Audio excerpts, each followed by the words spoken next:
outstanding communicator, an outstanding negotiator. 0 being bloody hopeless, okay? Rate yourself very quickly on each of those 4 key skills, starting with communication. 0 to 10, be honest with yourself right now.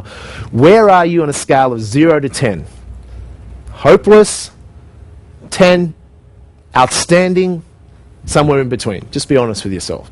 And do that for each of those 4 key skills. 0 to 10.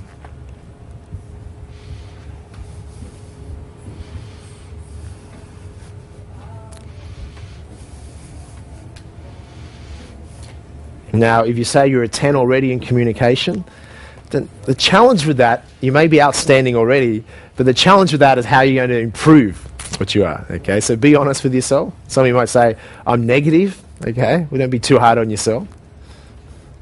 But just finding out wherever you are, because then we're going to set a goal and say, okay, well, if you're a 5 right now in your ability to communicate, if you can get yourself to a 7, what will that take and what will that mean in the benefit of your career? The benefit of in your relationship, so to speak, if you can communicate better. What about an 8? What about a 9? What's it going to take? So we just be clear where we're at and what's required to improve that. Do you realize there's an exam later today? That exam is that everyone has to public speak before you leave. Everyone okay with that? Some of you are excited. Most of you stopped breathing. So I'm only joking. So maybe not. So jot this down. All outstanding communicators do 2 things. If this is all you learn today, then this will be invaluable for you. Outstanding communicators do 2 things. 1, what they do is they share stories. You look at any effective presentation you've been to, they will share stories about themselves and stories about other people. Why? As humans, we love stories. We grew up with the fairy tales, etc. We love reading books because we relate through other stories of other people's lives. We relate to ourselves. So all great, outstanding communicators will share stories. They'll often share stories about their own life so the audience can relate to them.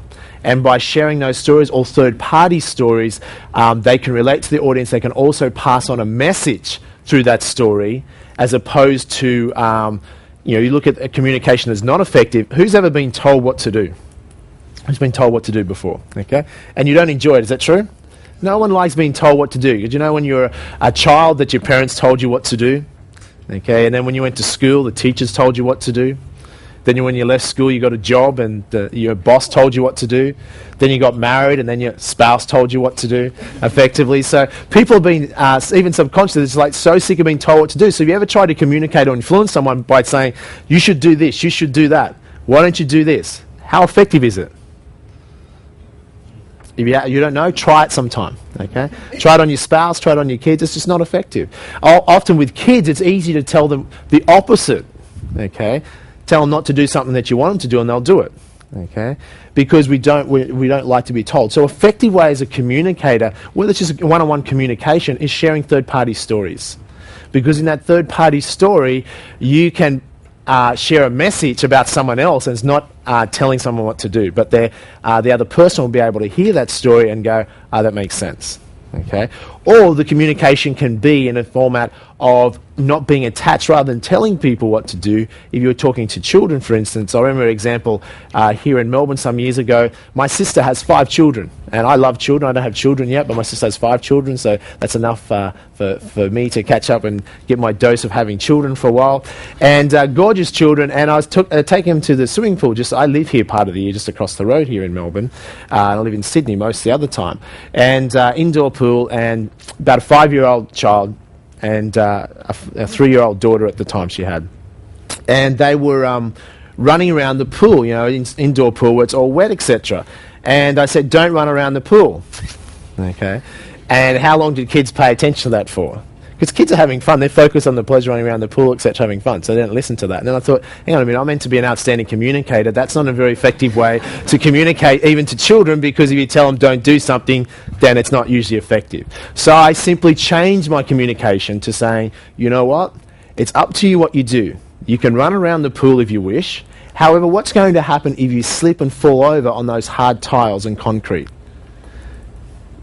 It's up to you. You can run around all you like, but if you fall over and hurt yourself, how much immense pain will you feel? Of course, it's up to you. But you see what I'm doing? By changing the communication to be unattached to the outcome, When you're unattached to an outcome, it's far more effective. And as a result, they thought about that for a moment and they decided themselves to stop running around the pool.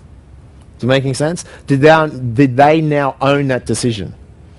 They owned that decision.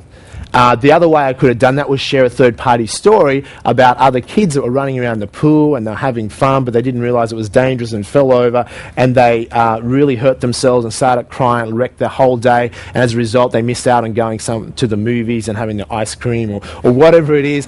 And you can see now how that third-party story, you're reaching a different communication without telling people don't do something.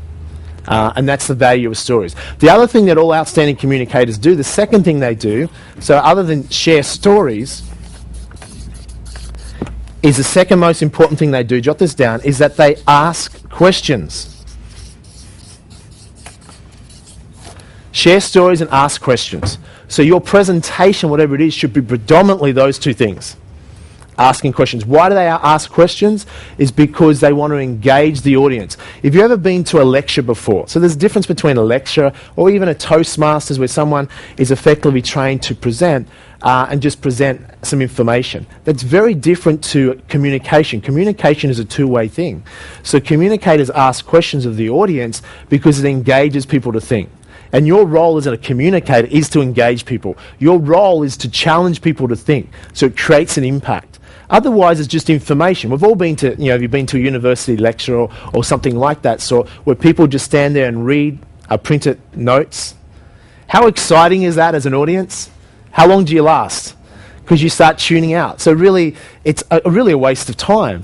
Okay, or if you go to some CEOs that aren't effective when they're doing a presentation for shareholders or something like that, when they're not effective, it's really just information, and information has no value until someone's owned it or engaged what that means to them. So you can simply ask questions. So often you notice what I will do in my presentations, I'll ask questions like, does that make sense? Or do you agree with this, yes or no? In other words, it's not my role as an educator to teach, to impose my thoughts, my beliefs, my thinking on someone else. My role as a communicator is to challenge people to think for themselves. So that way they own that, whether they agree with this or not. Is that true, for instance? And then people can say, well, is it true? If it's true for them, they can agree with that. If it's not for them, it's not. In other words, so the idea of being unattached, but you're asking those questions. Who agrees with that? And you can put your hand up. And for instance, like that, and people can agree. So what you're now doing is you're engaging the audience. You're engaging them to be thinking for themselves and to own what you're talking about. So you're challenging them to think. So that way, because the process of learning as a communicator and educator, you are educating. So to do that, and to get people engaged, you need to ask questions. Making sense? So what you can do, in a moment we'll go through what you can do before a presentation and preparing it, but you should actually look at, and if you go and look at some outstanding communicators, you could actually study their model, their presentation, and you'll find, for instance, if you went to who's been to an Anthony Robbins event, who's had the chance to go to Tony? Now, outstanding communicator. Now, if you go through his event and break down the syntax of what he's saying, the two predominant things you'll see all weekend over a 4-day weekend with Tony is that all he's doing all weekend is what two things? He's sharing stories and he's asking questions. He would ask maybe 1,000 questions over the course of those 4 days. And the power of those questions. And share a lot of stories. Stories about his own life and stories about third parties. Making sense? It's predominantly, so the majority of your presentation should really be about sharing stories to relate to people, so they can also relate to yourself, your own stories. And you look at a lot of effective communicators, they'll share stories about themselves, so people will realize that they're just normal or down to earth, they can relate to that, so they're coming across real. But certainly third-party stories I talked about, but asking questions. Okay, questions are very powerful, because questions engage you to think. So I want you to think about that. Make sense? Okay, so what I might do is I'm going to jump to the syntax, and we're going to walk through the syntax first, and then I'm going to add more things at the end of that will make a lot of sense. So I'm going to jump to the syntax, and then we'll come back and do what we would do before a presentation. Okay, so let's go through the syntax of a presentation, and then we'll come back and say, okay, before you start a presentation, what do you have to do? Prepare beforehand, etc. Make sense? So. Okay, so the blueprint of a the syntax of a presentation. So this is how you can document a whole presentation. So if you're presenting, one of the best things to do is, it depends on the situation. Sometimes you might be presenting at work in a group setting. Sometimes you may be running your own seminar, etc. It depends in the context of it. But generally, by having an MC to introduce you is always ideal. Because an MC can give you third-party credibility. They can tell the audience a little bit about you, who you are, so the audience will then know who you are. Because now it's different if you're speaking to an audience that already knows you. That's what we call, jot this down, a warm audience. So a warm audience is an audience that already has some prior relationship to you. They know who you are, so you don't need so much the edification process or the introduction because they know who you are. But for many of you doing presentations, you'll be doing it to a cold audience. A cold audience is they don't know who you are, and someone may not particularly care who you are. Okay. So the first process of the presentation is an MC is someone. An MC is someone that's going to introduce you. Okay, and their introduction should highlight who you are, your credibility on the topic or whatever you're going to be talking about. Making sense? Because it's much harder to edify yourself when it's much easier for someone else to edify you. Making sense? Okay. Now, when you're first starting speaking, you might go, well, you might think that you don't have any credibility on a topic, and so jot this word down. It's called posture. Posture, and it's so critical. This is, I guess, the frame of reference that you must see yourself through.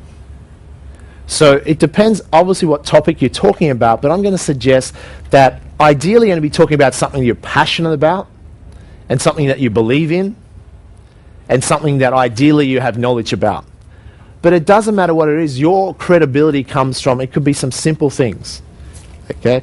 For instance, when I was first asked to start speaking on different topics, one of the things was I eliminated a lot of debt. When I was in a lot of debt, I'd learned how to eliminate a lot of debt in a very short period of time, and people wanted to know how to do that.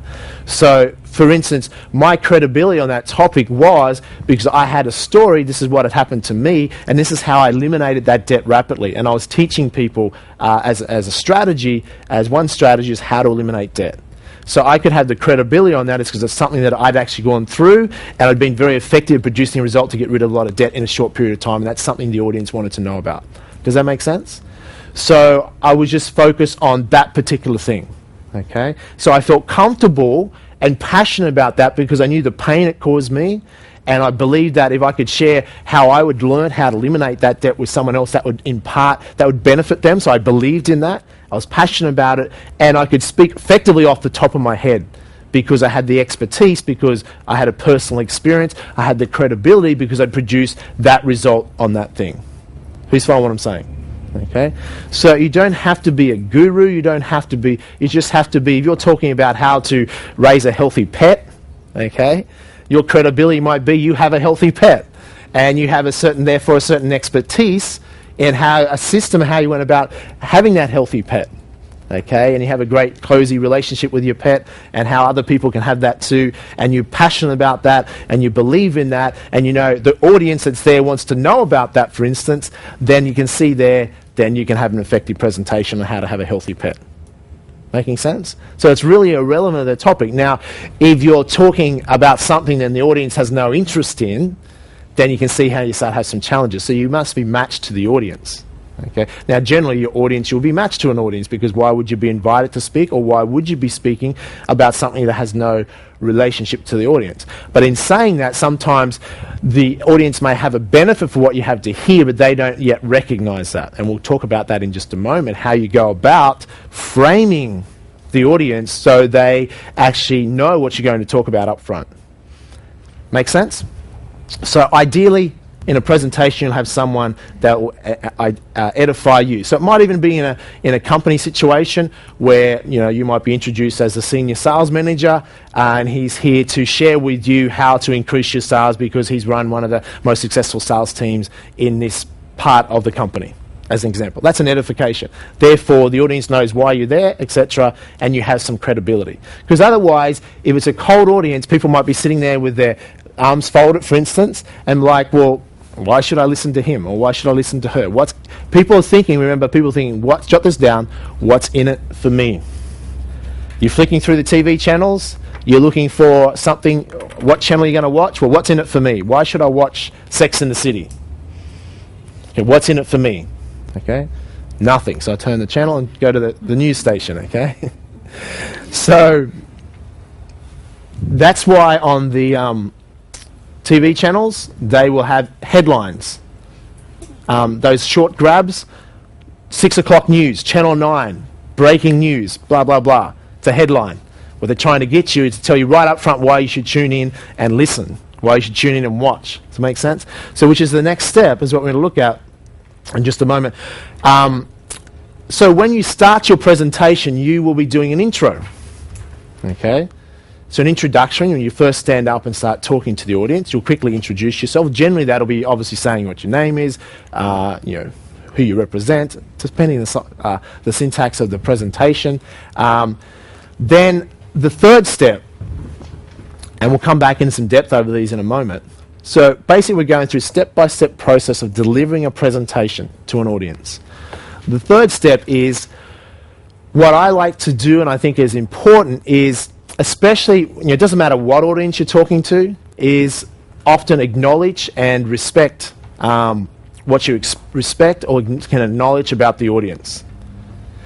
For instance, if you're a senior sales manager and you're being asked to share your strategies of how your office or your team in, let's say you're in another state, has been working really well, and share that knowledge with this state, say in Victoria as an example, then you could obviously introduce yourself and just say, I'm such and such, I'm senior sales manager in Queensland, and I've been asked to come and share with you some ideas that may be of benefit to you. I just want to firstly say, look, I really just want to acknowledge each and every one of you. I know how challenging it can be out there in the current global credit crisis and the tough economic times, and I just want to take my hat off to you for your dedication and commitment, for putting in the time and effort to look at how you can improve results. I also respect that some of you in the room might already be outstanding salespeople, and perhaps even outperforming some of my team or even some of my results. I respect you for that. I also understand some of you in the room may be just starting out and looking for a lot of ideas. So I'm just here not just to share things that have been benefit to myself and my team that I believe can be of benefit to you, and that's where I'm coming from. So if you see the concept there, so you're coming from, you're developing a rapport with the audience, you're respecting them for who they are, because especially imagine in a group like that as an example, there's someone in the back of the room who's a top-notch, Top Gun salesperson, they're going to be there like, why should I listen to this person? But if you respect them and acknowledge them and acknowledge everyone in the room for the different areas, then you're almost asking for permission to share with you. And you're also coming from a position saying, look, I've got some things that may be of benefit to you. They certainly helped myself. They certainly helped other people. If you'd like to, for instance, what I would do, who here would like to be able to increase their sales by 25% by working 50% less? You ask that question. See how I've asked the question. Does that now engage people? Because they're going, would I like to increase my sales by 25% by working 50% less? Yes? So that's the next step we're going to go into. So you acknowledge, you respect the audience. The next step, what we're doing is pre-frames. And the best way to pre-frame is to ask a question. What I just did then, if I was in a senior sales manager role, is I asked the question, who here would like to be able to increase your sales by 25% by working 50% less? That's what we call a pre-frame. It's a news headline. It's a headline telling people why you should watch the 6 o'clock news. Today Tonight do this all the time, don't they? And current affairs. Tune in for Today Tonight and you're going to learn 6 easy ways to slash your credit card bill. Don't miss it. So they're telling you right up front, they're pre-framing you right up front why you should listen. Make sense? Out of any presentation, this is certainly one of the most important parts of a presentation. If you forget other things, just don't forget this. If you do not pre-frame your audience, they will be sitting there for your presentation in the back of their minds thinking, why should I listen? What's in it for me? Making sense? I know some of you are busy writing. So A pre-frame, jot this down, a pre-frame is a headline. And you should pre-frame everything that you do. You're talking to your children, you want to pre-frame a benefit, why they should listen to you. You want your spouse to marry you, you should pre-frame them what's in it for them. If you want people to listen to you, you should basically what you tell them is the headline right up front, what's in it for them. Now the best way to pre-frame, as I prefer, is to ask questions, because you engage straight away. So whatever topic it is, so if I have to speak, now the difficult thing, if I'm speaking on a topic that I know, I'm passionate about, the easiest things to talk about. And I'll go through that as far as notes and PowerPoints and things like that in a moment. But if it's something you're passionate about, you will find that you can talk a lot longer. A lot of people are, what if I run out of things to say? Okay, now the women in the room don't have to worry about that, okay? Women speak on average about 13,000 words a day to men about 4,000 words a day. So women are natural public speakers. So they generally will not run out of things to say.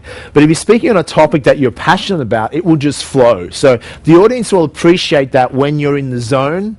I'm very fortunate, I'm a very creative person, so I get on a topic, I can just speak. I can speak for 4 days non-stop, okay? And probably go longer, because I've got so much things I'm excited about, I'm speaking on a topic that I'm interested in. Flows, piece of cake. If I have to be invited to do a presentation that I haven't done before, or talk to an audience that doesn't know me, then you need a lot more of these skills.